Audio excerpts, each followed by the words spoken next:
क्या कहना है भाई तेरे बारे हरिया जैसे अरे दहिया जमावाला नया मारी तके हे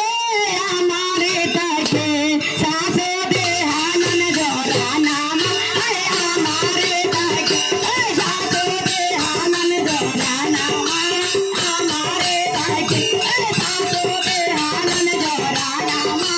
हमारे तके अरे गोरे हरिया माता दहिया जमावाला नया मारे तके सासो दे हानन जोरा हमारे तके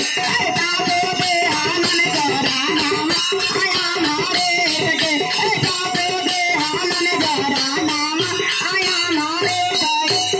अपने देवे जैसा थे अरे अपने देवे जैसा थे अरे गवारे नगरिया हमारा के अरे अपने देवे जैसा थे अरे गवारे नगरिया हमारा के बेजै ना गोरा नगारे अरे हमारा के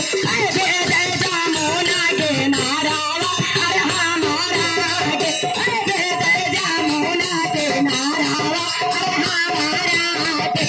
बेजै जामुना के नारावा हमारा के क्या कहते दिन कन्हैया जी वहाँ कहती नेता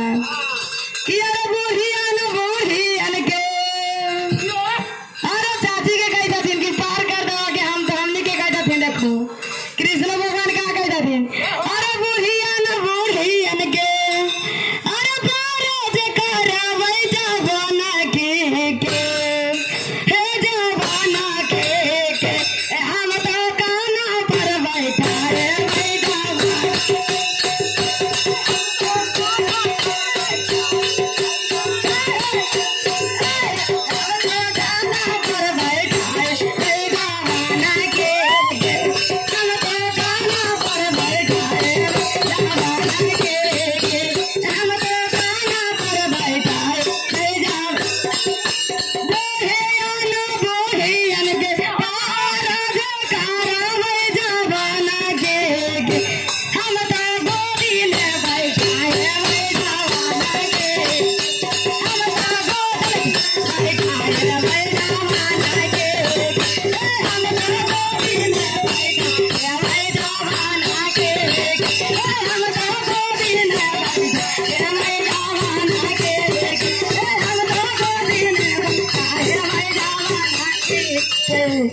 प्रेम से